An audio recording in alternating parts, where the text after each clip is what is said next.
আপনাদের প্রতি কৃতজ্ঞতা জানাচ্ছি, সালাম জানাচ্ছি যারা শহীদ পরিবার উপস্থিত হয়েছেন। আপনারা দীর্ঘ সময় ধরে বক্তব্য শুনেছেন। আমরা কিছুক্ষণ পরেই ইফতারে যোগ দিব। আপনাদেরকে আহ্বান জানাবো, অনুরোধ করবো আর একটু ধৈর্য ধরার জন্য। আজকে খুলনাবাসীর প্রতি কৃতজ্ঞতা জানাচ্ছি। আজকে বিশেষত আজকের এই ইফতার মাহফিলে বিএনপি, জামাত, খেলাফত মজলিস সহ 11 দলের জোটের বিভিন্ন পর্যায়ের নেতৃবৃন্দ এখানে উপস্থিত হয়েছেন। জাতীয় ঐক্যের এক সুন্দর মুহূর্ত এখানে পেয়েছি। আমাদের এখানে জামাতের সেক্রেটারি জেনারেল গোলাম পরভাজ সাহেব উপস্থিত হয়েছিলেন, হেলাল ভাই উপস্থিত হয়েছিলেন, তুহিন ভাই উপস্থিত আছেন এবং প্রশাসক, খুলনা সিটি কর্পোরেশনের প্রশাসক মঞ্জু ভাই উপস্থিত হয়েছিলেন।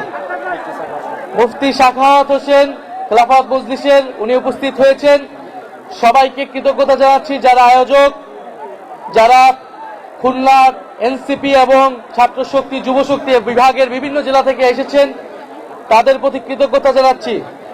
শুধু ছোট্ট করে একটি কথা বলতে চাই, আজকে যে আমরা এখানে উপস্থিত হয়েছি, বিএনপি, জামাত, এনসিপি সহ বিভিন্ন দল, এই যে একটি সুন্দর মুহূর্ত তৈরি হয়েছে, এটা সম্ভব হয়ে ভাই বোনের এই ইফতার মাহফিল, এই রাজনৈতিক কর্মসূচি সম্ভব হয়েছিল আজকে সেই গণ অভ্যুত্থান।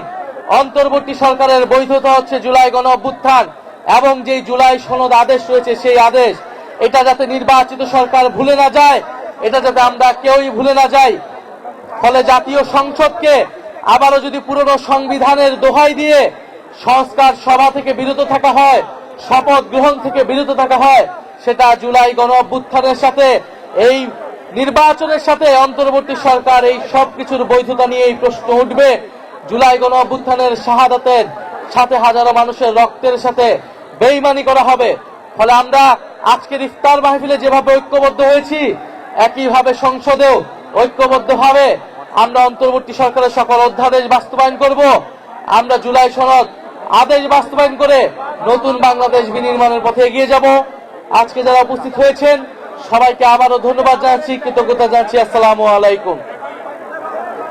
এ পর্যায়ে দোয়া অনুষ্ঠান পরিচালনার জন্য অনুরোধ জানাচ্ছি খেলাফত মজলিসের কেন্দ্রীয় সিনিয়র নায়েবে আমির